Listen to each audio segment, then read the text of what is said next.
মাইশা সিদ্দিকা একদিন হুজুর পাকের কাছে গিয়ে বললেন, দয়াল নবীকে ডাক দিলেন।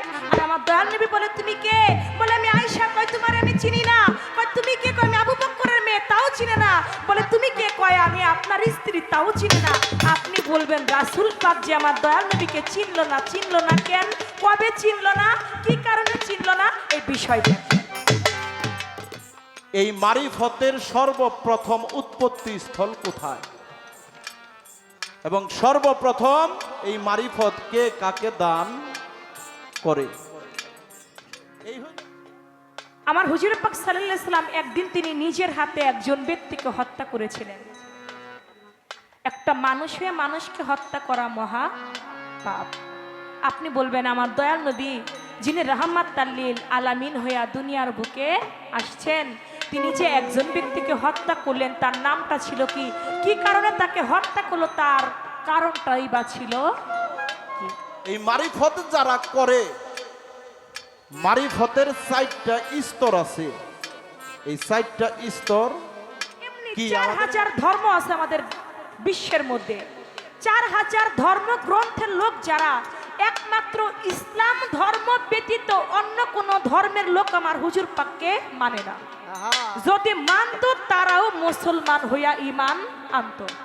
আপনার কাছে আমি এখান থেকে জানবো, নবী যদি বিশ্বের নবী হয়, তাহলে হিন্দু, বেদিন, ইহুদি, নাসারা তারা যে মানে না, তাতে আমার দয়াল নবী বিশ্ব নবী নামটা কেমনে টিকে? আজকের পালা দিয়েছেন দরবারের পক্ষ থেকে এলমে শরিয়াত এবং এলমে মারফত। এলমে শরিয়তের ভূমিকায় রেখেছেন রিপন সরকার, তিনাকে।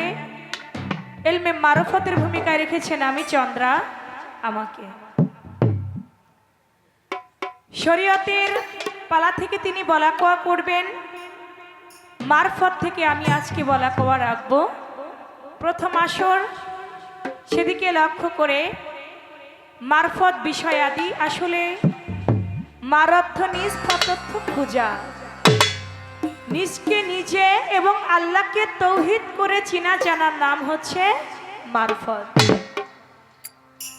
এই মারফত যেটাকে বলা হয় গুপ্তভেদ, যাকে বলা হয় সিনার ভেদ, যেটা সিনায় সিনায় আদান প্রদান করা হয়।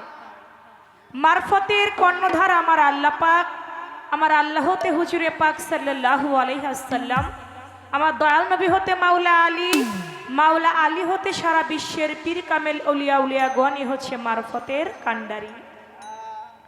সেদিকে লক্ষ্য করে আমি আমার মারফতের পালা থেকে আগে একটি গান রাখছি, তারপরে দেখি আজকে শরীয়তের একজন হচ্ছেন আলেম আর একজন হচ্ছে ফকির। আলেম শব্দের অর্থ জ্ঞানী, ফকির শব্দের অর্থ জ্ঞানী।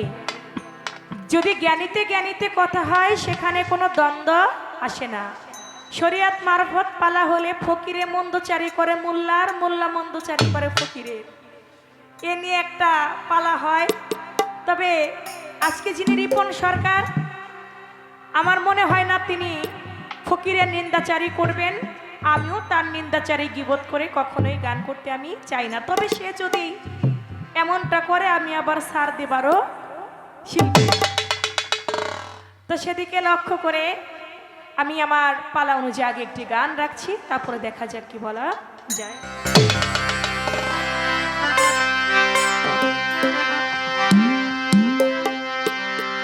রব কোথায় তোর বাবুদিকে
জানগা কামেল মুর্শিদ ধরে তৌহিদ সাগরের বিচে ডুব দিলে মন পাবি তারে। হাদিস কুরসিতে ফরমায় আছেন আপে মাওলা রাব্বানি আল ফাকরে ফাকরে আল্লাহ হয় মিন্নি। আল্লাহ কয় ফকির রয় আমার ভিতর, আমি রই ফকিরের ভিতরে। আল্লাহ পাক বলেছে ফকির হয় আমার ভেদ, আমি হই ফকিরের ভেদ। আমার আল্লাহ কিন্তু বলে নাই আমি হই একজন মাওলানার ভেদ, মাওলানা হয় আমার ভেদ। আমার আল্লাহ পাক কোরআনে সূরা ইউনূস ৬২ নং আয়াতের মধ্যে বলেছেন আলা ইন্না আউলিয়া আল্লাহি লা খাউফুন আলাইহিম ওয়া লাহুম ইয়াহজানুন। আমার আল্লাহর ওলির কোনো ভয় নাই, তারা কোনো চিন্তিত না, তারা কোনো দুঃখিত না। কে বলছে? আমার আল্লাহ পাক বলছে আমার আল্লাহর ওলির কোনো ভয় নাই। শুধু তাই নয়, হাদিস বুখারী ৬ম খণ্ড ৬০৫২ পৃষ্ঠা আমার আল্লাহ পাক বলেছেন যে আমার ওলির সঙ্গে, যে আমার বন্ধুর সঙ্গে দুশ্মনী করে আমি আল্লাহ তার সঙ্গে যুদ্ধ ঘোষণা করি। তাই বলি ফকির হচ্ছে আমার আল্লাহর বন্ধু, আল্লাহর ওলিগণ আল্লাহর বন্ধু। আজকে আমি সেই ফকির, আমি আল্লাহওয়ালা ফকির। আমি ওই যে রাস্তাঘাটে যে ভিক্ষা করে আমি কিন্তু ভিক্ষার ফকির নয়, এটা হলো আল্লাহওয়ালা ফকির। ফে কাপ ইয়া রে, 4টা হরফে আমি ফকির। ফেতে ফানা ফিল্লা, রেতে রেজা বন্দি, ইয়াতে এলাহি, কাপেতে কেনায়েত। 4টা হরফ মিলে হয় আমি ফকির চন্দ্রা। প্রশ্ন আসলে বলা কওয়া রাখবো। আপনার কাছে প্রথম আসর, আপনি বলবেন শরীয়ত কাহাকে বলে? নামাজ, রোজা, হজ, যাকাত, কালেমা, এটা কিন্তু শরীয়ত না, এটা শরীয়তের পঞ্চ বেনা। হালাল, হারাম, মাকরুহ, মুবাহ, ফরজ, ওয়াজিব, সুন্নত, নফল, এটাও কিন্তু শরীয়ত না, এটা শরীয়তের অষ্ট সরা। আপনি বলবেন মূলত শরীয়ত কি, শরীয়ত শব্দের অর্থ কি, শরীয়ত কাহাকে বলে? এখান থেকে একটা কথা আপনার কাছে আমার রয়ে গেল। আরেকটি কথা আমি আপনার কাছে রাখবো। আপনি বলবেন আমার হুজুর পাক সাল্লাল্লাহু আলাইহি সাল্লাম তিনি একদিন ডেকে ডেকে বললেন, হে মুসলমানগণ, হে ইমানদারগণ, হে মুমিনগণ, তোমরা হুব্বুল হুজুন থেকে খবরদার, সাবধান সাবধান সাবধান। আপনি বলবেন এই হুব্বুল হুজুনটা কি বুঝাইছে আমার রাসূলে পাক? তিনি কেন বললেন এটা থেকে তোমরা সাবধান হয়ে যাও, হে ইমানদারগণ, হে আমানুগণ, হে মুমিনগণ, তোমরা এটা থেকে সাবধান হইয়া যাও। কি সাবধান কথা বলেছেন? ওটা বিষয়টা কি, হুব্বুল হুজুনটা কি? এই একটা কথা আপনার কাছে আমার রইল। আরেকটি কথা আপনার কাছে থাকবে। আপনি বলবেন একদিন হুজুর পাক সাল্লাল্লাহু আলাইহি সাল্লাম তিনি বসে আছেন, আমার মা আয়েশা সিদ্দিকা রাদিয়াল্লাহু তাআলা আনহু তিনি গিয়ে বলতেছে, ইয়া রাসূলুল্লাহ, আমার দয়াল নবী মা আয়েশা সিদ্দিকাকে বলতেছে তুমি কে? বলে কেন, আমি আপনার স্ত্রী। আমি তো তোমাকে চিনি না, তুমি কে? কয় কি বলেন? আমি আয়েশা সিদ্দিকা। কয় আয়েশা কে? আমি তো চিনি না, তুমি কে? কয় কেন, আমি আবু বকর সিদ্দিকের মেয়ে। কয় আবু বকর কে? আপনি বলবেন মা আয়েশা সিদ্দিকা একদিন হুজুর পাকের কাছে গিয়ে বললেন, দয়াল নবীকে ডাক দিলেন, আর আমার দয়াল নবী বলে তুমি কে? বলে আমি আয়েশা। কয় তোমার আমি চিনি না। কয় তুমি কে? কয় আমি আবু বকরের মেয়ে, তাও চিনে না। বলে তুমি কে? কয় আমি আপনার স্ত্রী, তাও চিনি না। আপনি বলবেন রাসূল পাক যে আমার দয়াল নবীকে চিনল না, চিনল না কেন? কবে চিনল না? কি কারণে চিনল না? এই বিষয়টা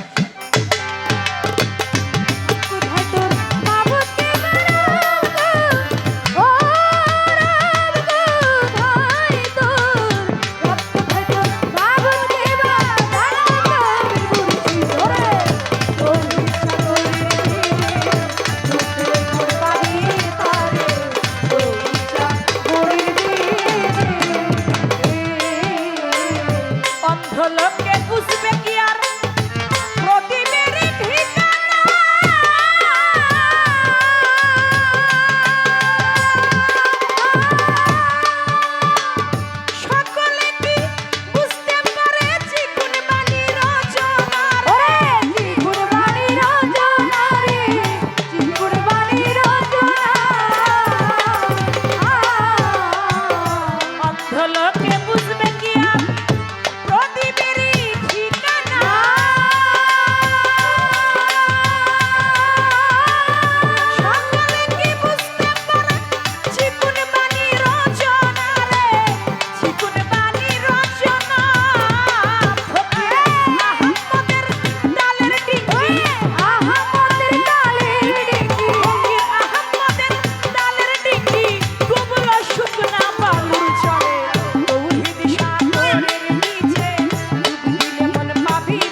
যাই হোক, আমাদের উভয় শিল্পীর বন্ধনা, পাশাপাশি একটি করে দরবারি গান। কমিটির থেকে পালা আসলো এলমে শরীয়ত, এলমে মারিফত। বাংলাদেশের সুনামধন্য গায়িকা চন্দ্রা সরকার, তাকে রাখলেন মারিফতের ভূমিকায়, এবং আমি বাংলাদেশের সবচাইতে ছোট নগণ্য একজন মানুষ রিপন সরকার আমাকে রাখলেন এলমে শরীয়তে ভূমিকা।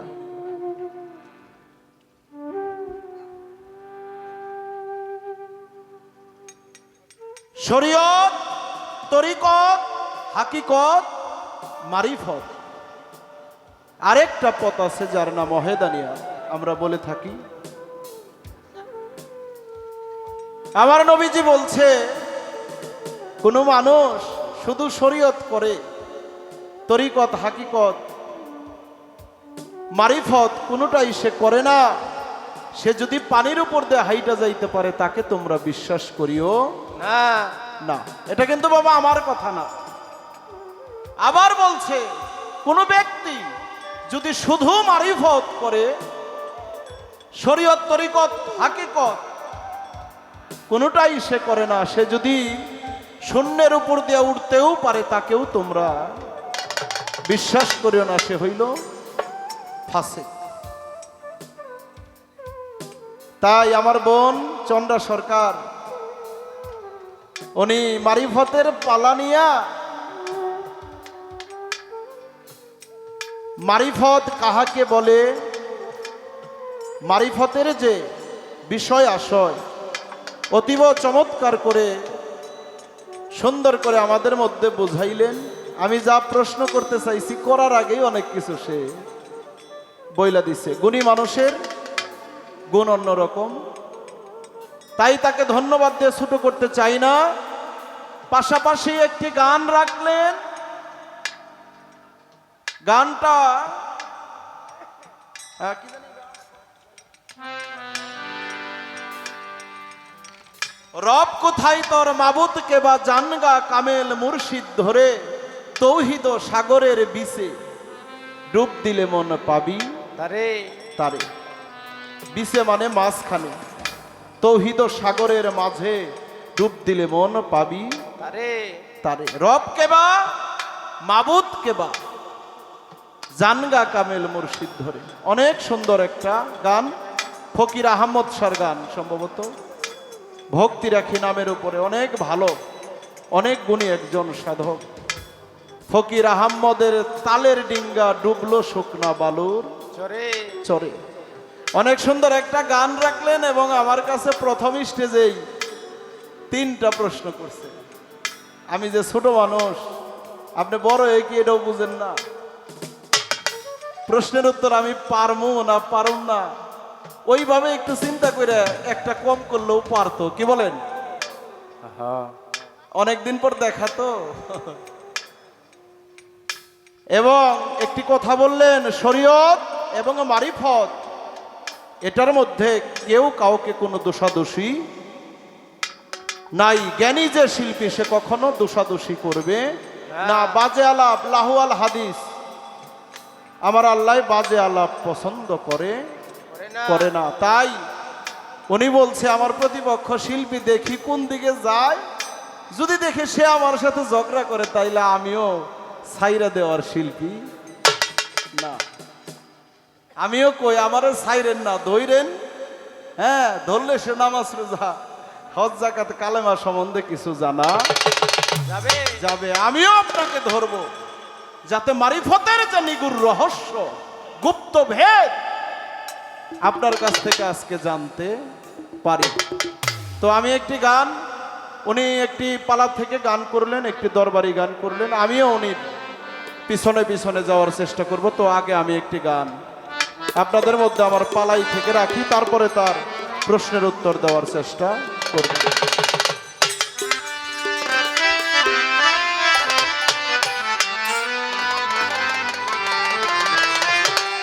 সম্ভবত আমার আলমগীর ভাই আসছে, আমি আসরে আসার জন্য অনুরোধ করছি। ওই বাজে ইসলামের ডঙ্কা,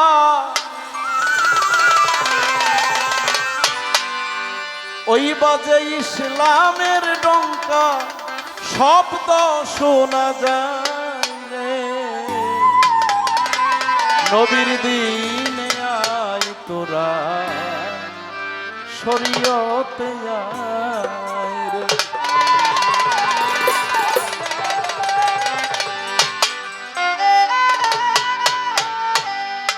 ওই বাজে ইসলামের ডঙ্কা, ওই বাজে ইসলামের ডঙ্কা, ওই বাজে ইসলামের ডঙ্কা, শব্দ শোনা যায় রে, নবীর দিনে আয় তোরা শরীয়তে আয় রে, নবীর দিনে আয় তোরা শরীয়তে আয়।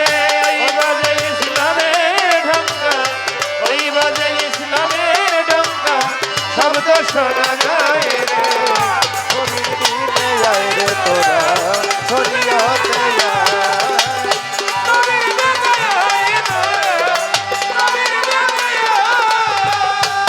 এসেছে আখেরি নবী লইয়া তাওহীদের বাণী, পঞ্চবে না কুরআন খানি শরীয়তের দায়। এসেছে আখেরি নবী লইয়া তাওহীদের বাণী, পঞ্চবে না কুরআন খানি শরীয়তের দায়। এসেছে আখেরি নবী লইয়া তাওহীদের বাণী, পঞ্চবে না কুরআন খানি শরীয়তের দায় রে, নামাজ রোজা কলেমা হজ জাকাত, নামাজ রোজা কালেমা হজ জাকাত, নামাজ রোজা কলেমা হজ জাকাত করো না আদায় রে, নবীর দিনে আয় তোরা শরীয়তে আয়, নবীর দিনে আয় তোরা শরীয়তে আয়। আরে ওই বাজে ইসলামের ঢঙ্কা, ওই বাজে ইসলামের ঢঙ্কা, শব্দ শোনা যায় শরীয়তে আয় তোরা শরীয়তে আয়, নবীর দিনে আয় তোরা শরীয়তে আয়। বনের পশু নবী চিনে, মানুষ হইয়া চিনলাম না রে, কি জব দিব শেষের দিনে হাসর মহল্লায়। মনের বসে নবীজি, মানুষ হইয়া চিনলাম না রে, কি জব দিব পরপারে, হাসর মহল্লায় রে। বনের পশু নবী চিনে, আমরা মানুষ হইয়া চিনলাম না রে, কি জব দিব শেষের দিনে হাসর মহল্লায় রে, নায়ের মাঝি নূর নবী, নায়ের মাঝি নূর নবীজি, নায়ের মাঝি নূর নবীজি, উকিল মোস্তফায় রে, নবীর দিনে আয় তোরা শরীয়তে আয় রে, নবীর দিনে আয় তোরা শরীয়তে আয়। আরে ওই বাজে ইসলামের ঢঙ্কা, ওই বাজে ইসলামের ঢঙ্কা, শব্দ শোনা যায় রে, নবীর দিনে আয় তোরা শরীয়তে আয়, নবীর দিনে আয় তোরা শরীয়তে আয়। বলছে ওই বাজে ইসলামের ডঙ্কা, শব্দ শোনা যায় রে, নবীর দিনে আয় তোরা শরীয়তে আয়। আমার আল্লাহ পাক আমার নূর মোহাম্মদ নুরতাজাল্লাহকে সৃষ্টি না করলে 18,000 মাখলুকাতের একটা বালকনাও সৃষ্টি করতেন করতেন না। না। সেই নবী, নবীর হাতে কুরআন খানি, ললটে নুরানি, শাহাদাতের বাণী নবীর ঠোঁটের উপরে। হ্যাঁ, কত ভণ্ড বেদিনের দল হইয়া গেল রসাতল, হালিম বলে চঞ্চল হইবে আখেরে। আমার নবীজির সেই ইসলাম, যেই শান্তির ধর্ম, শরীয়ত, শরীয়ত হইল বাবা একটা আইন, একটা সমাজ, একটা বাইন্ডিং। সমাজের সাথে তাল মিলিয়ে চলতে হবে, মা বাবার সেবা যত্ন করতে হবে, বড় ভাইকে শ্রদ্ধা করতে হবে, ছোটকে স্নেহ করতে হবে, এবং শরীয়ত অনুযায়ী লেবাস পোশাক পড়তে হবে, পাঞ্জাগানা 5 ওয়াক্ত নামাজ পড়তে হবে। আসসালাতুল মিরাজুল মুমিনিনা, জানতে হয় নামাজের বেলা এই নামাজের মধ্যেই মুমিন ব্যক্তির মেরাজ হয়ে যাবে। আমার বোন আমার কাছে প্রশ্ন করছে, শরীয়ত শব্দের অর্থ কি? আমি বলতে চাই, শরীয়ত হইল সত্য। আমার নবীজি বলছে আর শরীয়ত আকওয়ালি, নবীজি বলছে শরীয়ত হইল আমার মুখের জবান। শরীয়ত শব্দের অর্থ হইল সত্যকে উদ্ঘাটন করে শারীরিক পন্থের ইবাদতের নামই হচ্ছে শরীয়ত। এই দুনিয়ায় যারা শরীয়ত করলো না, তারা আমার নবীজির মোহাব্বত করলো না। আমার চন্দ্র আপা মারিফত গাইতেছে, চন্দ্র আপা সারা বাংলাদেশ ঘুরে এখন, কি বলেন? বড় বড় অলিদের মাঝারে যায় দেখবেন এক পাশে অবশ্যই একটা মসজিদ আছে, আছে না বাবা? আছে। আমি কদম আলী মাস্তানের দরবারে গেছি, দরবারে 7টা গেট, ভিতরে যায় দেখি দরবারের পাশে মসজিদ। আহা, মিরপুর শাহালি বাবা মাজারে, সিলেট শাহজালালের মাজারে, আমার সানাল শাহ বাবার মাজারে অবশ্যই শরীয়তের নামাজ সেখানে আছে। শরীয়তে আমার করতে হবে, আমার মারিফতে করতে হবে, অন্য কোনো কিছু করা যাবে না এমন কোনো কথা নাই। এই দুনিয়ার মধ্যে শরীয়ত, তরিকত, হাকিকত, মারফত এটা আমার এবং চন্দ্রা সরকারের কোনো বানানো কথা না, এটা হইল আমার রাসূল এবং আল্লাহর তরিক। কি বলেন? আমার কাছে অনেক সুন্দর প্রশ্ন করছে, একটা প্রশ্নের জবাব দিয়ে দিলাম। সত্যকে উদ্ঘাটন করে শারীরিক পন্থের ইবাদতের নাম হচ্ছে শরীয়ত। আর আমার নবীজি বলছে আর শরীয়ত আকওয়ালি, শরীয়ত হইল আমার মুখের বাক্য। আরো 2টা কথা রাখছে,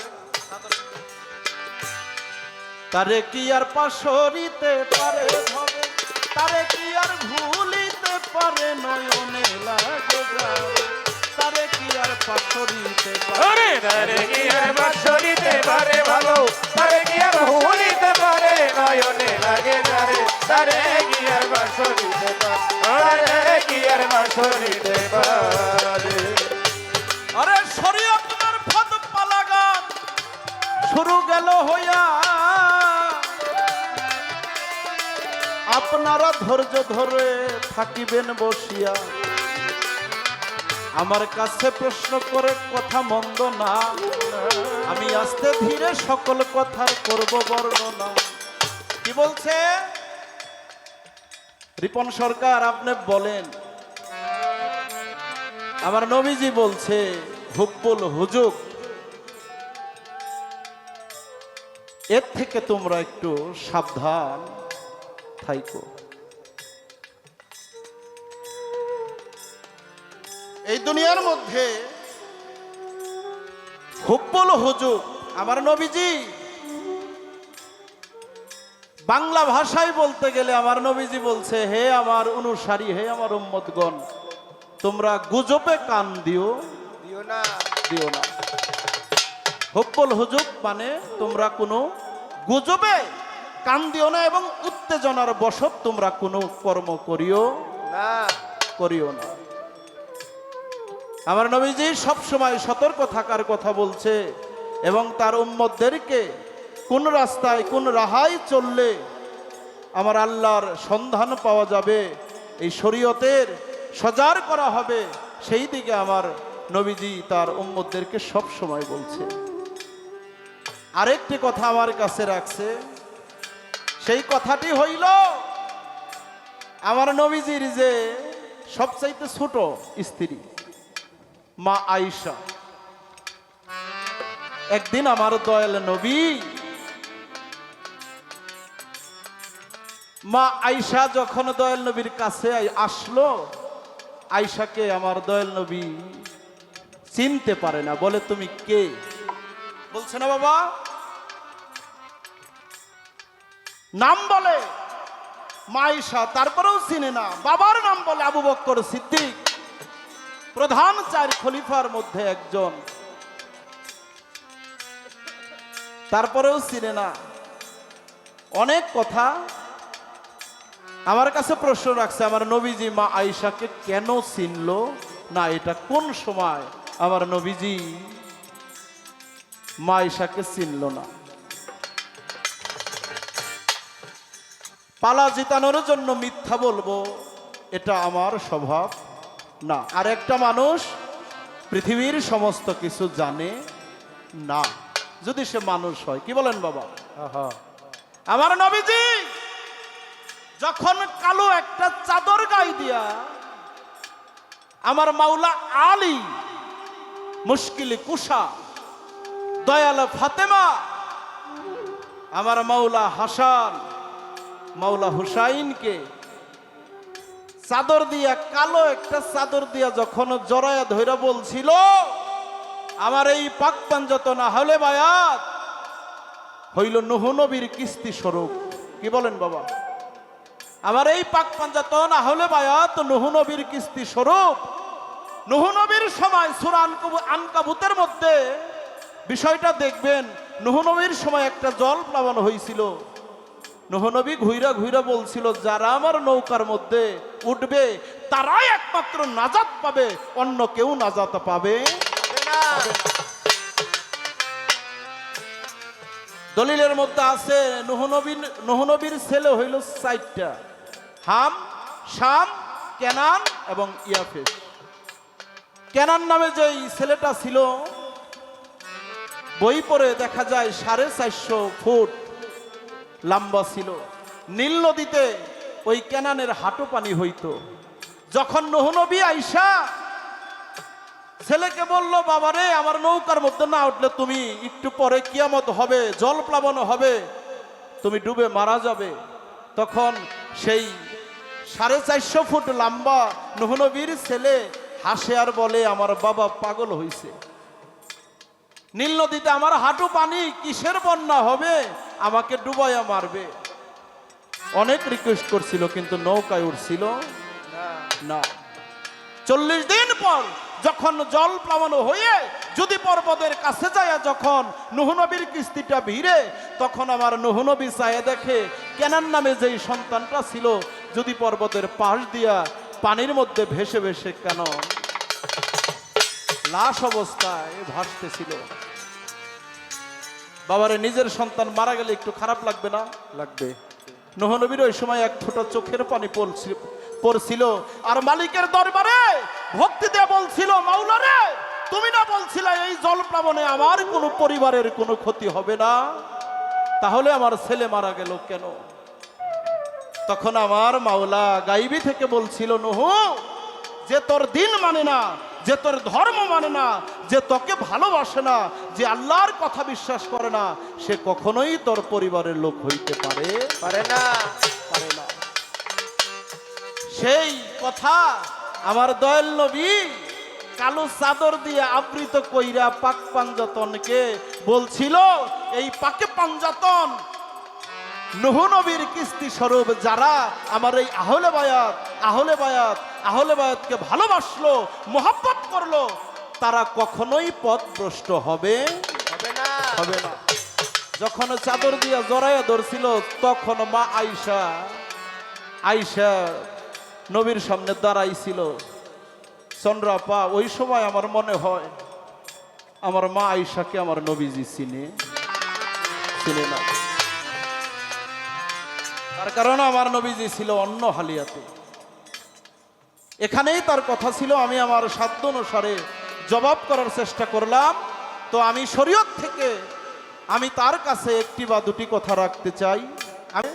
আমি প্রথমত জানতে চাই, আপনি জবাব করবেন, এই যে মারিফত মারিফত মারিফত,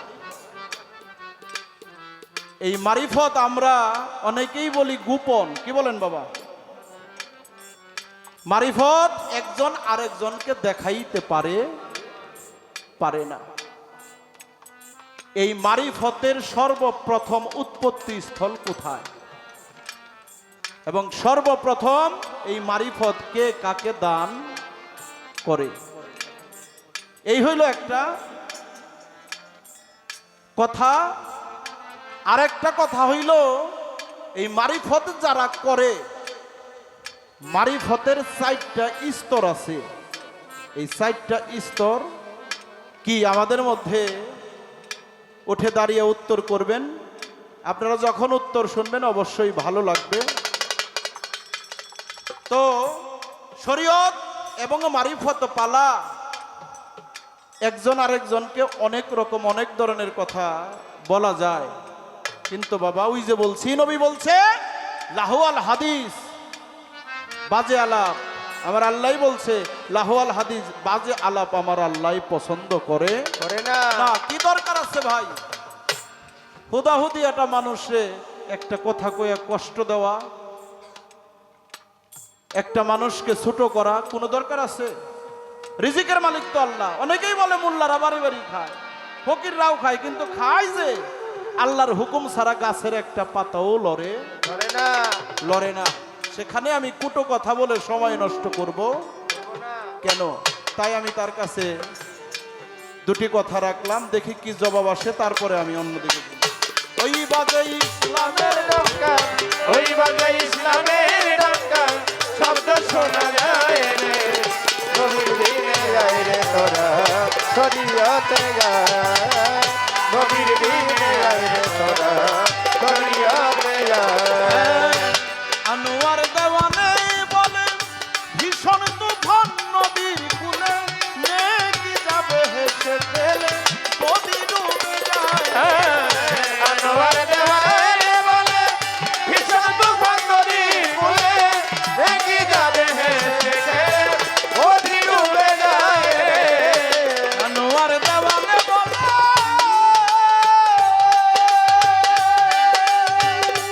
ফকির ভাই ভীষণ তুফান নদীর কুলে, নেকি যাবে হেসে ফেলে নদী ডুবে যায় রে।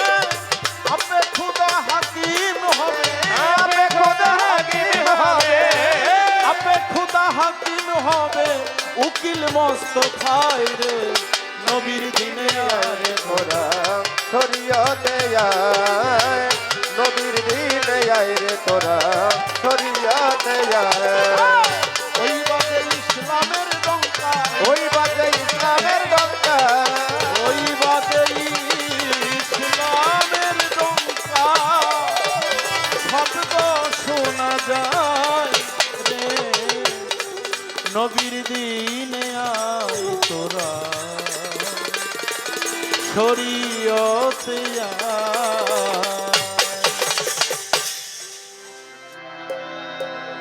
এবার শরীয়তের যিনি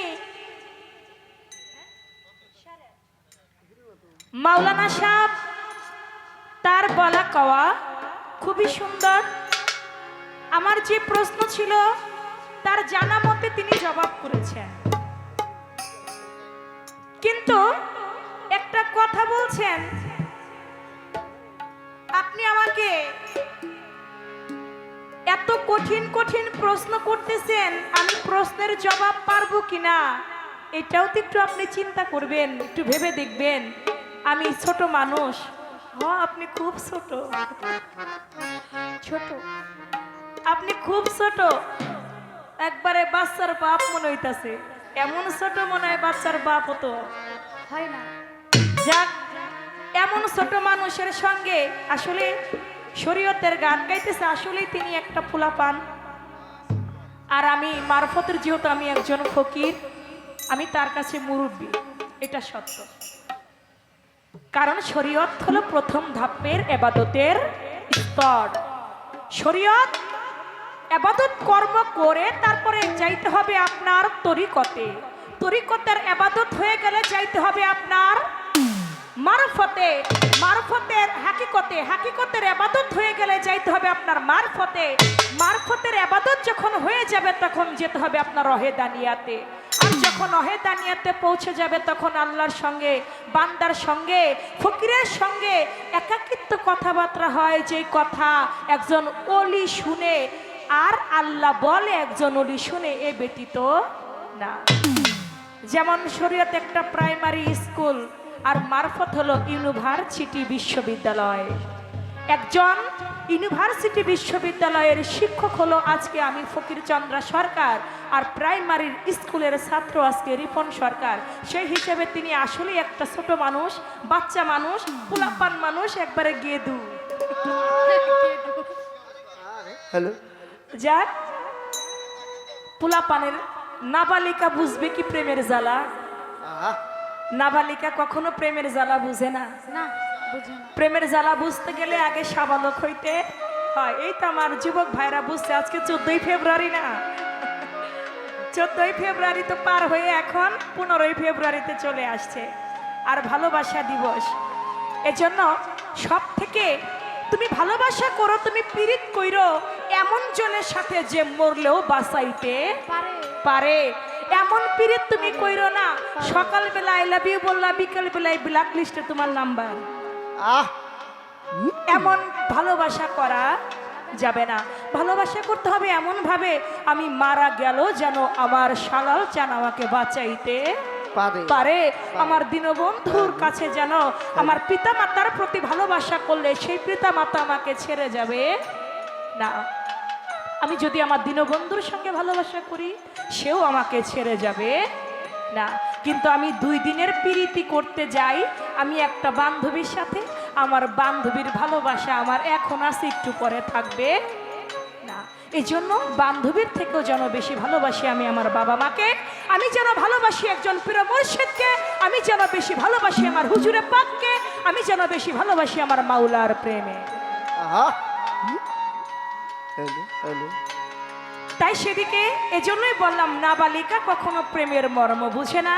প্রেমের মর্ম বুঝতে গেলে, মারফত বুঝতে গেলে হতে হবে সাবালক, হতে হবে যুবক, যৌবন যার, যুদ্ধে যাবার সময় তার। আল্লাহ পাক যৌবন বয়সের ইবাদত সব থেকে বেশি পছন্দ করেন, কারণ এই যৌবন কালের ইবাদতটাই হলো আমার আল্লাহ পাকের মুখামুখি হয়। এই ঘরে থাকে মালামাল, আর যখন এই ঘরটার মধ্যে মালামাল থাকে আমার দেহটা হয়ে যায় কাঁচা হলুদ বর্ণ। এই জন্যই এই তখন দিতে হবে, আমার ঘরে রাখতে হবে খেয়াল, দিতে হবে দেয়াল যেন ঢুকতে না পারে শিয়াল। যদি একবার শিয়াল ঢুকে যায় আমার দেহ ঘরের মধ্যে, আমার ঘরের মাল সব লুট করে নিয়ে যাবে, আমার দেহটা আর পরিপূর্ণ থাকবে। এই জন্য দেহ ঘর পাকা রাখতে গেলে মারফতের ফকিরের কাছে অবশ্যই আসতে হবে। কয় আমারে সাইরেন না, নামাজ রোজা শিখতে পারবেন, হ্যাঁ ওজুর দোয়া শিখো, তারপরে ওই গোসলের দোয়া শিখবো, নামাজের দোয়া শিখবো, ওজুর নিয়ত শিখবো, তাতে একবারে খারাপ না। কিন্তু আপনি নামাজ রোজা কি শিখাইবেন? আল্লাহর ওলির দরবারে যান, আল্লাহর ওলিগণরা নিজেরাই তো নামাজ রোজাকে শুধু শিখায় না, নামাজ রোজা দেখাই একটা পাকা পোক্ত একটা মানুষ বানাই দেয়। ধরলে নামাজ খুদা মিলে, সাল্লে নামাজ কাফের হয়। নামাজে বসে দেখো আমার মারফতের নামাজের কথা কয়, তুমি মাওলানা আমারে কি নামাজ শিখাইবা? আমারে শিখাইব নামাজ, রিপন সরকার মাওলানা শিখাইব চন্দ্রা ফকিরের নামাজ। নামাজ কি শিখাইবেন? নামাজ আমি ফকির, আমি শুধু ধরলে নামাজ খুদা মিলে, ছাড়লে নামাজ কাফের হয়। আমার নামাজে বসে দেখো মারফতের নামাজে কথা কয়। ওই নামাজ শিখাইতে আমারে টাকা আপনার লাগবে না। না। গান করলেন ওই পাশে ইসলামের ডঙ্কা শব্দ শোনা যায় রে, নবীর দিনে আইরে, তোরা নবীর দিনে আইরে। কেন আমরা ফকির যারা, আমরা নবীর দিনে নাই? আমরা অবশ্যই নবীর দিনেই আছি, কারণ আমার হুজুর পাক বলেছেন আমার পর্যন্তই আমার নবুয়তের যুগ শেষ, আর আমার পরে থাকবে বেলায়েতের যুগ। আমার দয়াল নবী পর্যন্তই নবী শেষ, দয়াল নবীর পরে আর কোনো নবী আসবে না। দয়াল নবীর পরে যদি আর কোনো নবী আসতো তাহলে আমার হুজুর পাক বলেছেন মাওলা আলী নবী হইতেন। শুধু তাই নয়, আরো বলেছেন নবীর পরে নবী হইলে বড় পীর আব্দুল কাদের জিলানী তিনি নবী হইতেন। আমার নবীর পরে আর কোনো নবী দুনিয়ার বুকে আসবে না। নবীর পরে কোনো নবী নাই বিধায় আমার মাওলা আলীকে দিয়ে গেল। আমার আল্লাহর হইল রববিয়াত, দয়াল নবীর রেসালাত, মাওলা আলীর মাওলা ইয়াত, মাওলা আলীকে মাওলা ইয়াত দিয়ে এই পীর, এই অলি আউলিয়ার যে অলিত্ব সেটাকে আমার হুজুরে পাক জাহির করে দিয়ে দিলেন। এজন্য মারফতের ফকির গণরাই হচ্ছে নবীর দিনকে জিন্দা রেখেছে, নবীর দিনেই আছে, নবীর দিনকে আঁকড়ে ধরে আছে। এজন্য আল্লাহর ওলির কাছে গেলে, আল্লাহর ওলির হাতে হাত রেখে বায়াত গ্রহণ করলে সেই হাত চলে যায় আমার মাওলা আলীর হাতে, মাওলা আলীর হাত চলে যায় আমার হুজুর পাকের হাতে, হুজুর পাকের হাত আমার আল্লাহর হাতে। এই হলো ভাব। এখন আপনি আমাকে ডাকেন, যতই ডাকেন ডাকাডাকি কইরেন না, কারণ আমি ফকির, আমি নবীর দিনেই আছি, আমি নবীর দিনকে আঁকড়ে ধরে আছি। আমাকে ডাকার কোনো দরকার নাই। যদি মনে চায় আপনি আইসেন আমার মারফতে, আমার সানাল চাঁদের মতো একজন অলির কাছে।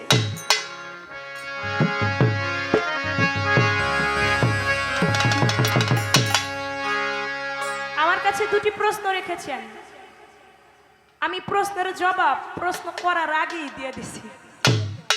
এটা আমার ভাই মনে হয় বুঝে নাই, খেয়াল করে নাই। প্রশ্ন করলেন মারফত সর্বপ্রথম কোথায় ছিল। আমি কিন্তু আগেই বলছি মারফত সর্বপ্রথম কোথায় ছিল, কে পাইল, তার উৎপত্তি স্থল কোথায়। আমি এটাও বলছি আমার আল্লাহ হইতে মারফত, আমার আল্লাহ পাক নিজেই হলো মারফতের ভান্ডার। আমার আল্লাহ হইতে আমার হুজুরে পাককে দান করলেন, আমার দয়াল নবী হইতে মাওলা আলী তিনি মারফত পাইলেন, আর মাওলা আলী থেকে সারা বিশ্বের পীর কামেল অলি আউলিয়াগণ হইল মারফতের কান্ডারি। আল্লাহু আকবার। এটা আমি আগেই বলে গেছি। তারপরেও মারফতের উৎপত্তি স্থল যদি আরেকটু জায়গায় আপনি খুঁজতে যান, সূরা কাহাফ 9 রুকুর মধ্যে একজন আল্লাহর ওলির নাম এসেছে, যার নাম জিন্দা পীর খিজির আলাইহিস সালাম। তিনি জ্ঞান অন্বেষণ করবার জন্য, তার কাছে জ্ঞান অন্বেষণ করবার জন্য গেল কে, মুসা নবী। তিনি গিয়ে খিজির আলাইহিস সালামের কাছে মারফত বিষয়, মারফতি গোপন কিছু ভাব অর্থ তিনি বুঝে নিলেন। শুধু তাই নয়, মাওলা আলী যখন 3 দিনের শিশু, তখনও মারফতের স্থল, উৎপত্তি স্থল সেখানেও জাহির হইয়া গেল। অনেক বড় লম্বা ঘটনা, আমি এত দূর বলবো না, যতটুকু বলা কওয়া ততটুকুই মেন যে বিষয় সেখান থেকে বললাম। এবার একটি গান আমি রাখছি।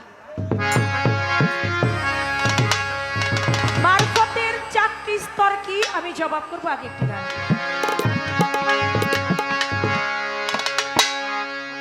আছে মারফত দরিয়ায় ইশকের নৌকা, মুর্শিদ কর্ণধার। আছে মারফত দরিয়ায় ইশকের নৌকা, মুর্শিদ কর্ণধার। আছে মারফত দরিয়ায় ইশকের নৌকা, মুর্শিদ কর্ণধার। আছে মারফত দরিয়ায় ইশকের নৌকা, মুর্শিদ কর্ণধার।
আমার দুহার, শ্রীনগর এবং টাঙ্গাইল, মানিকগঞ্জ, আমাদের বৃহত্তর ফরিদপুর, এই সাইডটাতে গান করতে আমার বড় ভালো লাগে। কেন ভালো লাগে? কারণ আশিকান শ্রোতা যারা, তারা পালা গানটাকে খুব জ্ঞান দিয়ে শুনে। তারা শুধু শুনে না, তারা একবারে শোনার মতোই শুনে। ভালো কথা, যদি আপনার কানটা যদি পাকা না হয়, তার জন্য কখনো বাউল পালা গান না। কারণ এই গানের প্রত্যেকটা কথায় কথায় হলো অর্থ, প্রত্যেকটা কথায় কথায় হলো বিচার। যে বিচার করে গান শুনতে জানে না, সে যেন বিচার পালা গান না শুনে। বাউল গান আর বিচার পালা গান এক নয়। বাউ অর্থ বাতাস, উল অর্থ সন্ধান। যে বাতাসের সন্ধান করতে জানে সে হয় বাউল। আমরা কোনো বাউল না, আমরা পালাকার, আমরা পালা গান করি। বাউল যে, তার কোনো ঘর নাই, তার কোনো সংসার নাই, তার কোনো টাকার মায়া নাই, তার কোনো সন্তানের সন্ততির মোহ নাই, কিন্তু আমাদের টাকার মোহ আছে। বাইনার টাকা ছাড়া গানে আসি না, বাইনার টাকা ছাড়া গানে আসি না। 70-80 হাজার টাকা বায়না না হইলে আমরা গান করি না, কিন্তু আমরা পিসাব, কিন্তু আমরা পিসাব। তাহলে আমরা বাউল হইলাম? যে বাউল, তার কোনো অর্থের লোভ থাকে না, তার কোনো টাকার মোহ থাকে না, তার ঘরের কোনো মোহ থাকে না, 5 তলা বিল্ডিং এর মোহ থাকে না, তার মোহটাই থাকে হলো মাওলার প্রেমে। সেজন্য আছে মারফত দরিয়ায় এশকের নৌকা, মুর্শিদ কর্ণধার। সেই দরিয়ার করণ কার্য একজন অরসিকের বুঝা ভার।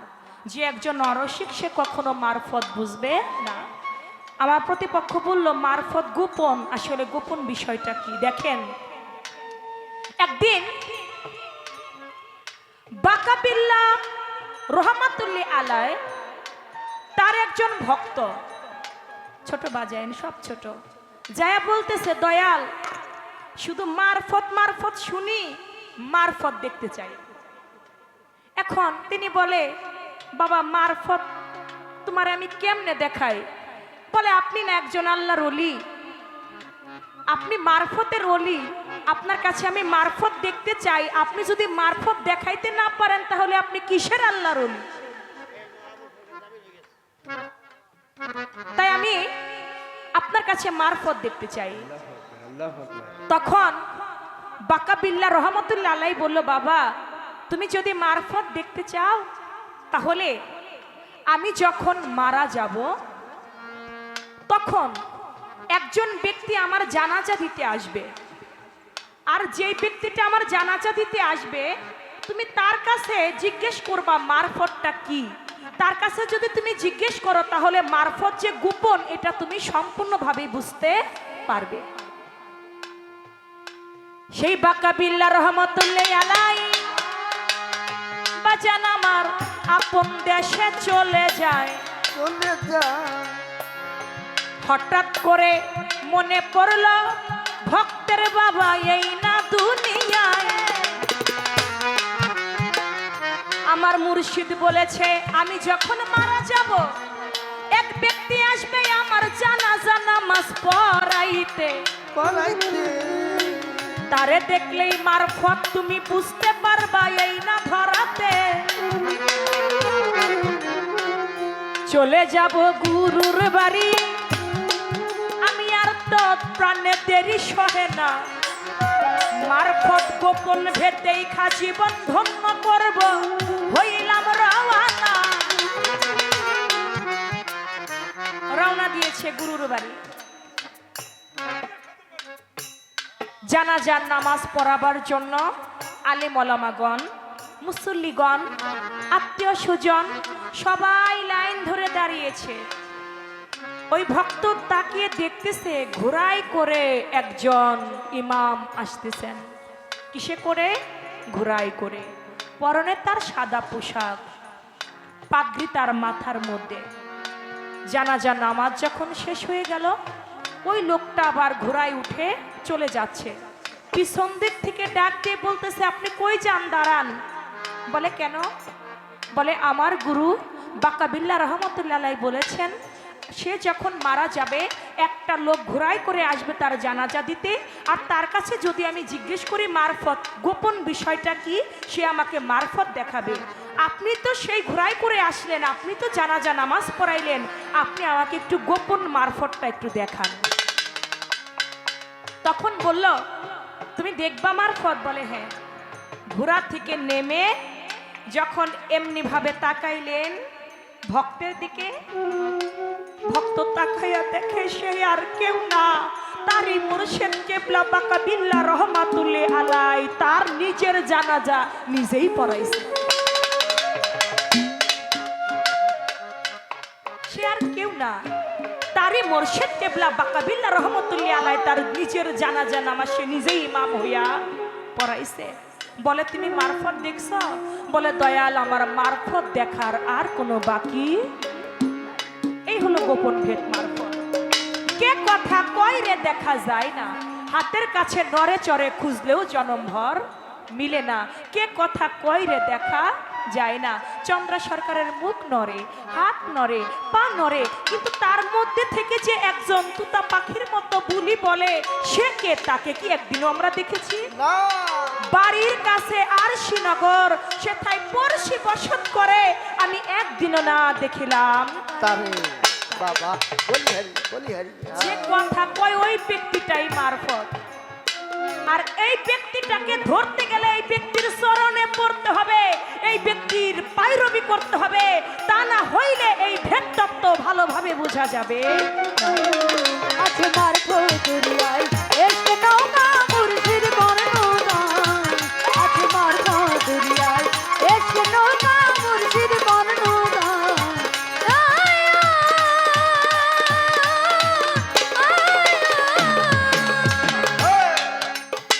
সেই দরিয়ার করণ ভারী, কে বুঝবে মর্ম তারি লীলা চমৎকার।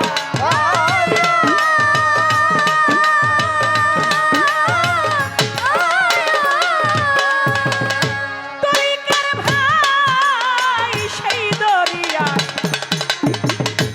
আমার রিপন মাওলানা ভাই করণ ভারী, কে বুঝবে মর্ম তারি লীলা চমৎকার।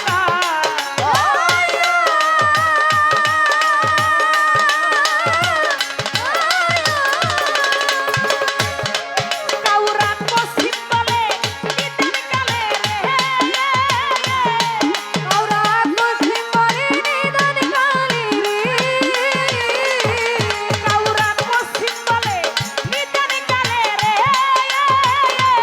মুর্শিদ আমারে করিও পার, মুর্শিদ করে নৌকা আছে মারফত দরিয়ায় ইশকের নৌকা, মুর্শিদ করে নৌকা আছে মারফত দরিয়ায় ইশকের নৌকা, মুর্শিদ করে নৌকা। আয়া আছে মারফত দুনিয়ায় এসে নৌকা মুর্শিদ বর্ণনা, আছে মারফত দুনিয়ায় এসে নৌকা মুর্শিদ বর্ণনা।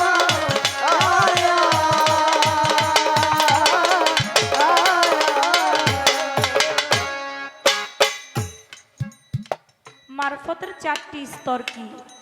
প্রশ্ন করলেন আমার কাছে। একটি হচ্ছে ফানায়ে শেখ, ফানা ফিল্লা, ফানায়ে রাসুল এবং বাকা বিল্লা। এ হলো মারফতের চারটি স্তর। একটা হলো ফানায়ে শেখ, ফানায়ে রাসুল, ফানা ফিল্লা, বাকা বিল্লা। এ হলো মারফতের চারটি স্তর। এটার তিনটি ভাগে বিভক্ত। একটি হচ্ছে মারফতে হুজ্জাত, যেটা আলেমদের জন্য। মারফতের তাওহীদ, এটা ইমানদারের জন্য। মারফতের ওয়াহিদিয়াত, এটা ওলি আউলিয়াদের জন্য জন্য। সুবহানাল্লাহ। এই ছিল তার আরেকটি প্রশ্ন, আমি তার জবাব করলাম। এবার তার কাছে আমি একটা প্রশ্ন রাখি, আপনি বলবেন আমার দয়াল নবী যে নূরের নবী। আমাদের সমাজে এমন কিছু মানুষ আছে না, তারা বিশ্বাস করে না। কি বলেন? কথা বললেন একটু মাঝে মধ্যে একটু হ্যাঁ কইলেন। আমার দয়াল নবী যে নূরের নবী, এটা আছে না অনেক মানুষ যে তারা কয় দয়াল নবী নূরের নবী না, তিনি আমাদের মতোই সাধারণ মানুষ, তিনি মাটির নবী। অনেক লোকে বলে, অনেক লোকে কিন্তু বলে। আমরা যেমন বড় ভাইকে সম্মান করি, আমার হুজুর পাক ওইভাবে সম্মান করলেই চলে। দয়াল নবী আমাদের মতোই মানুষ, কিন্তু না। এই কথাটা যদি আমরা অন্তরে বিশ্বাস করি তাহলে আমাদের ঈমান থাকে না। আমি আপনার কাছ থেকে জানবো, আমার দয়াল নবী হুজুর পাক সাল্লাল্লাহু আলাইহি সাল্লাম তিনি যে নূরের নবী, এটা মা আয়েশা সিদ্দিকা একদিন বলেছিল। আপনি বলবেন মা আয়েশা সিদ্দিকা কবে, কখন, কোন দিন বলেছিল আমার হুজুর পাক তিনি নূরের নবী? সুবহানাল্লাহ। তিনি আমার দয়াল নবীর নূরের কি এমন মাঝে যা দেখলো যে মা আয়েশা সিদ্দিকা নিজে বলল যে না, হুজুর পাক কোনো মাটির মানুষ না, তিনি হলো নূরের নবী। আপনি বলবেন কবে, কোন দিন আমার মা আয়েশা সিদ্দিকা রাদিয়াল্লাহু তাআলা আনহু তিনি বললেন আমার হুজুর পাক নূরের নবী? এটা একটা প্রশ্ন আপনার কাছে আমার রইল। অনেকেই বলে থাকি আমরা, আপনিও গানে বললেন নবী আমার বিশ্ব নবী। আপনি বলবেন দয়াল নবী যে বিশ্ব নবী, এই কথাটা আপনি একটু সুন্দরভাবে তুলে ধরবেন। হিন্দু যারা আছে তারা কি আমার দয়াল নবীকে মানে? হ্যাঁ, যারা হিন্দু ধর্মের লোক তারা কি আমার দয়াল নবী মানে? যদি তারা দয়াল নবীকে মানতো তাহলে তারাও তো মুসলমান হইতো। তারা তো আমার হুজুর পাককে মানে না। খ্রিস্টান একটা ধর্ম আছে, খ্রিস্টান ধর্মের যারা, তারাও কিন্তু আমার দয়াল নবীকে মানে না। ইহুদি যারা, তারাও আমার হুজুর পাককে মানে না। এমনি 4000 ধর্ম আছে আমাদের বিশ্বের মধ্যে। 4000 ধর্ম গ্রন্থের লোক যারা, একমাত্র ইসলাম ধর্ম ব্যতীত অন্য কোন ধর্মের লোক আমার হুজুর পাককে মানে না। যদি মানতো তারাও মুসলমান হইয়া ঈমান আনতো।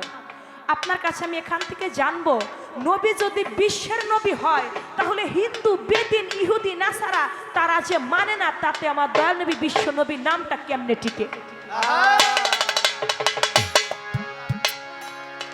এটা কিভাবে ঠিক থাকে? আপনি এটা একটু ঠিক রেখে যাবেন। এটা একটা পয়েন্ট আপনার কাছে আমার রয়ে গেল। আজকে মানে এমন এমন রিপন সরকারকে মনে হয় 5 বছর পরে পাইছি। শুধু প্রশ্ন উদয় হয়, মনে চায় যে কত কিছু জিগাই। একটা দুটি কথা আপনার কাছে আমার ছোট ছোট আকারে রয়ে গেল। আরেকটি কথা আপনার কাছে আমি জানবো। আপনি বলবেন আমার হুজুরে পাক সাল্লাল্লাহু আলাইহি সাল্লাম তিনি বললেন, একদিন আমার হুজুরে পাক সাল্লাল্লাহু আলাইহি সাল্লাম একদিন তিনি নিজের হাতে একজন ব্যক্তিকে হত্যা করেছিলেন। একটা মানুষ হয়ে মানুষকে হত্যা করা মহা পাপ। আপনি বলবেন আমার দয়াল নবী যিনি রাহমাতাল লিল আলামিন হইয়া দুনিয়ার বুকে আসছেন, তিনি যে একজন ব্যক্তিকে হত্যা করলেন, তার নামটা ছিল কি? কি কারণে তাকে হত্যা করলো, তার কারণটাই বা ছিল কি? এই একটা কথা আপনার কাছে আমার রয়ে গেল। আশা করছি সুন্দরভাবে জবাব আসবে।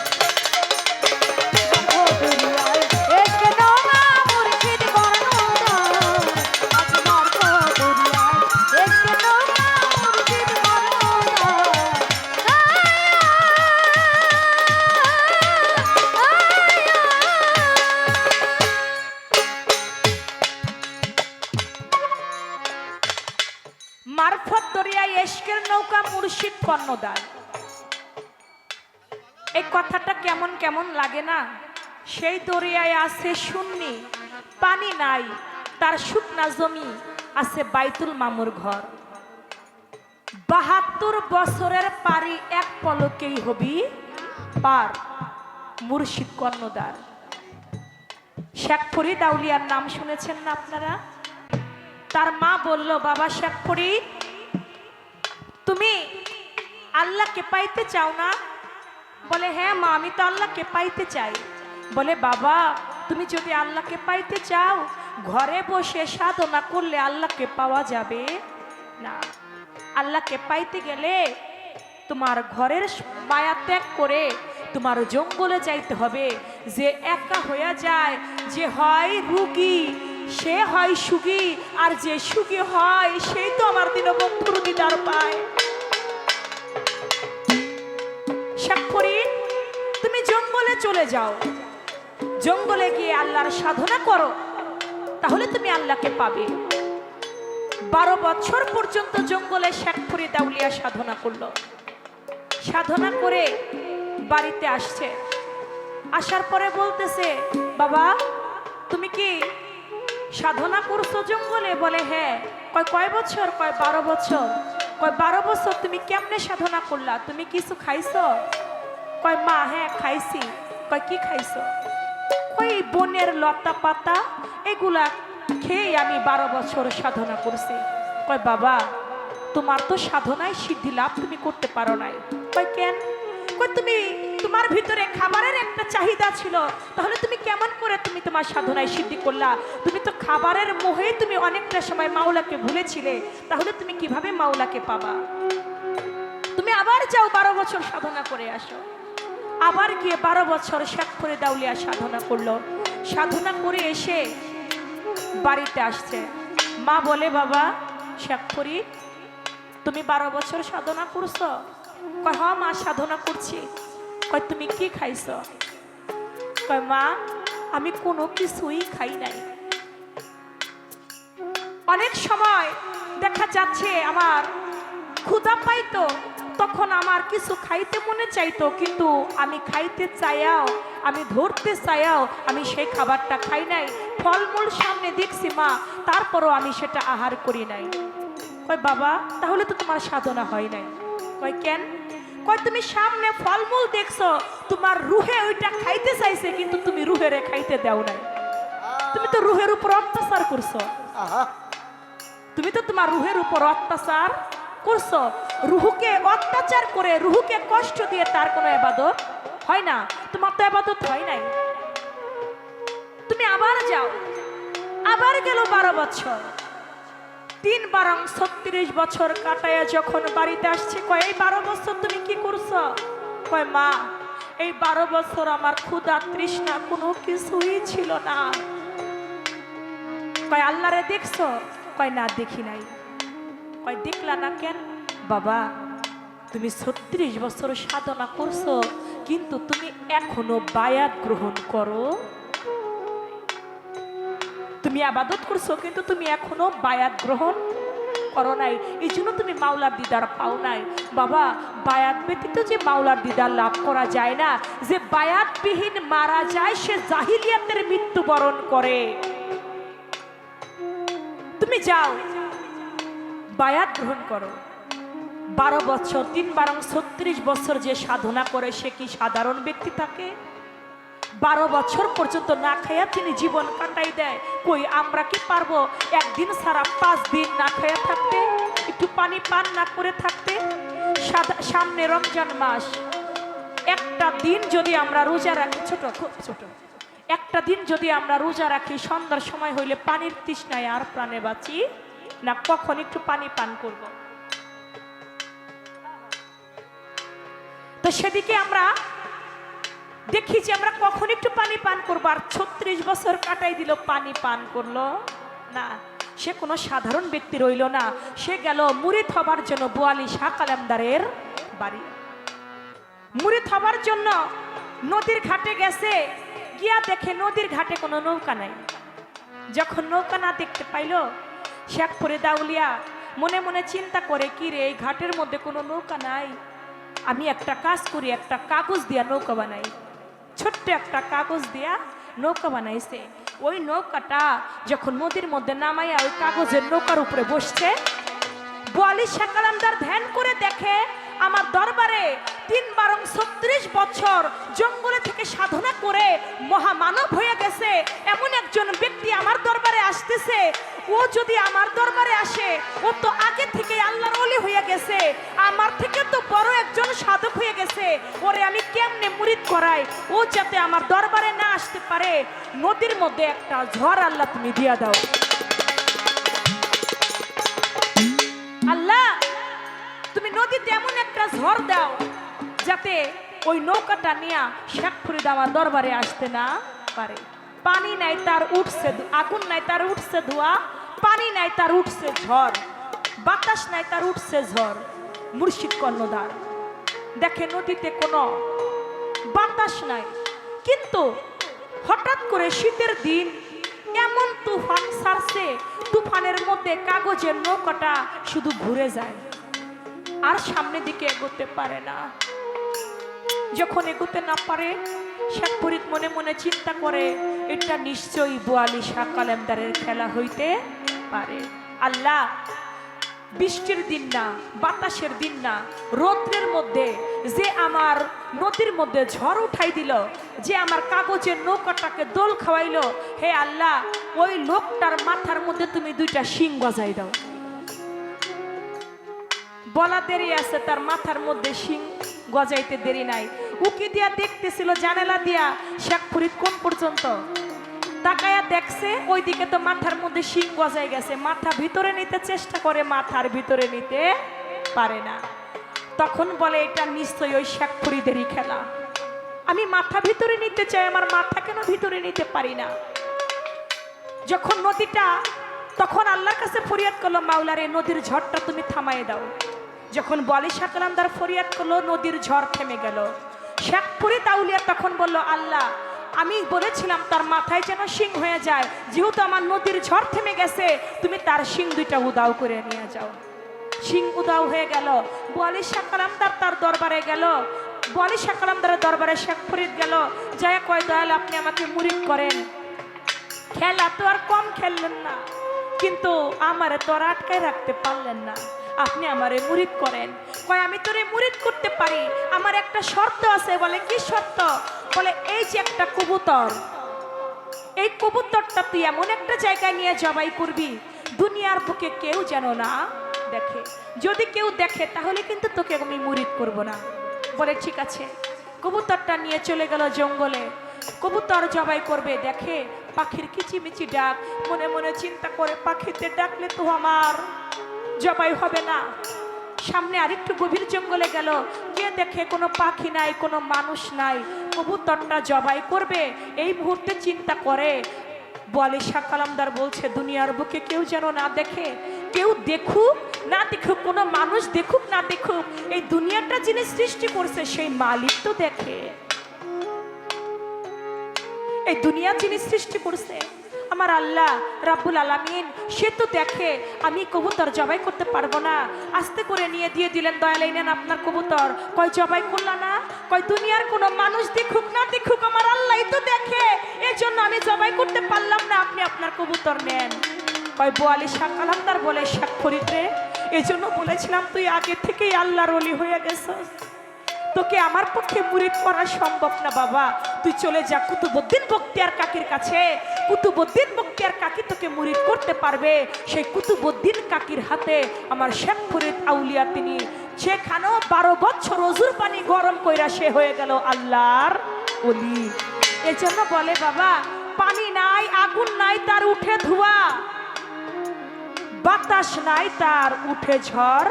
মুর্শিদ কর্ণধার আছে মারফত দরিয়ায়, এশকের নৌকা মুর্শিদ কর্ণধার।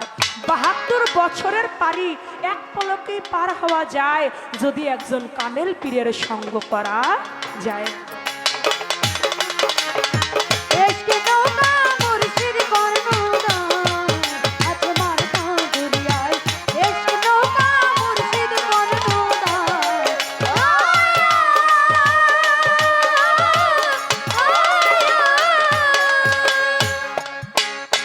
সেই দরিয়া করণ রে ভারী, কে বুঝবে মোর মনারি লীলা চমৎকার।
যাই হোক,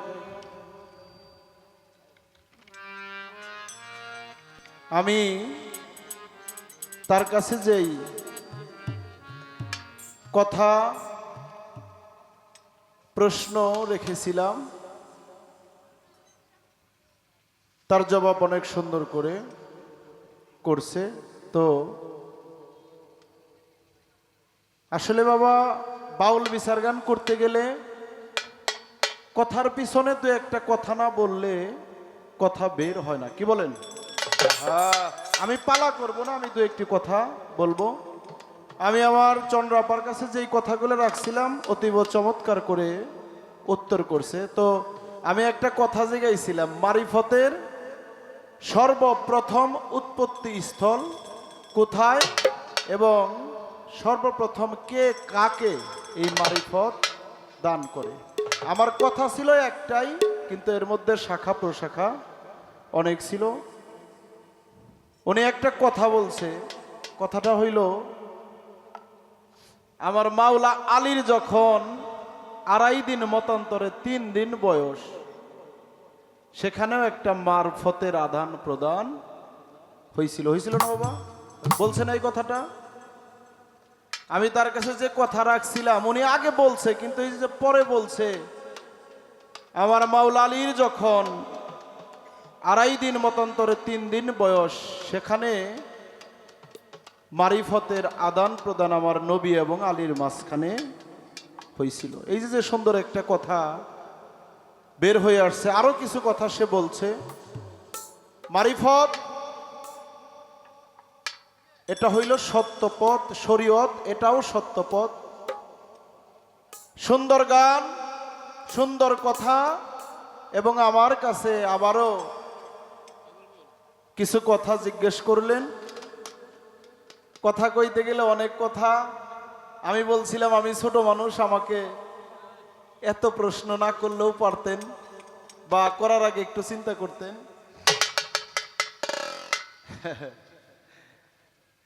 অনেক কথা বলছে, কিন্তু একটা কথা বলছে, শরীয়ত হইল যেই তরিপন সরকার শরীয়ত করে, আসলে সে একটা বাচ্চা, আর আমি তার মুরব্বী, আমি মারিফত করি। বলছে না বাবা?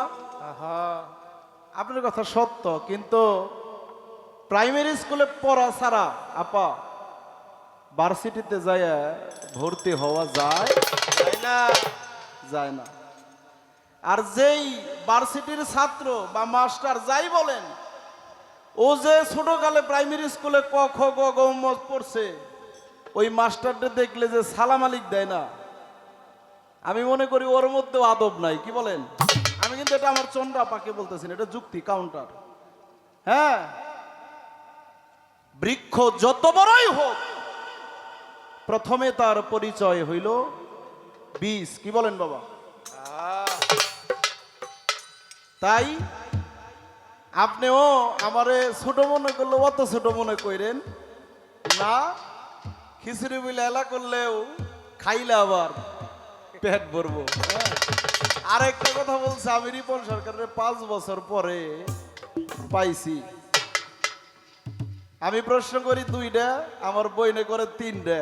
এতে মানুষ এমনি বুঝতেছে আপনি যে আমার 5 বছর পরে পাইছেন, এটা আর বলার কোনো অবকাশ থাকে না। তাই অনেক সুন্দর, ধন্যবাদ দিয়ে ছোট করতে চাই না। আমার কাছে প্রশ্ন রাখছে মা আয়েশা, কবে কোন দিন বুঝলো আমার নূর মোহাম্মদ নূর তাজাল্লাহ নূরের তৌরি? আমি কথা বললে আপনারা বিরক্ত হবেন, আমি গান শোনাবো। আমি ছোট করে, যতটুকু না বললেই না, অনেক কথা ছিল। আমার মা আয়েশা, এই যে আমি যে একটা উড়না পড়ছি না বাবা, আমি যে উড়না গাই দিছি, তাই না? আমার মা আয়েশা, স্বামী স্ত্রী অনেক সময় একটু করে না, দুষ্টামি করে না, একটু মহব্বত, একটু ভালোবাসা, যাই বলেন করে। অনেক সময় দেখবেন আমার মা বোনেরাও কি করে, নিজের গলার উন্না দিয়া জামাইরে কাছে আনতে চায় না? আমার মা আয়েশা একদিন আমার নবীজিকে এই উড়না দিয়া যখন একটা পেজ দিছিল নবীর গায়ের মধ্যে, এমনি করে যখন টান দিয়া কাছে আনতে চাইছে, তখন আমার নবীর মতো নবী জাগায় দাঁড়ায় রয়েছে, আর উড়নাটা নবীর শরীর ভেদ করে আয়েশার কাছে এসে পড়ছে। সুবহানাল্লাহ কইবেন না? আমার মা আয়েশা ওই দিনই বুঝতে পারছিল আমার নবীজি নূরের তৈরি। আরেকটা বিষয় আছে, একদিন কাঁথা শিলায় মা খাদিজা বা মা আয়েশা এরকম হবে, আমার কথাটা মনে নাই শিওর। কাঁথা শিলায় ওই সময় ঘরের প্রদীপ বন্ধ হয়ে যায়, সুইচ কয় না কাঁথা শিলায়, যেটাকে হারায়া যায়। আমার নবীর দন্ত থেকে নূরের আলো ঝলকানি দেয়, সাথে সাথে পুরা ঘরটা আলোকিত হয়ে যায়। ওই দিনও বুঝতে পারছিল আমার নবী যে নূরের নবী। আর আমার আল্লাহ তাআলা এই দুনিয়াতে আমার নবীকে বিশ্ব নবী হিসাবে পাঠাইছে।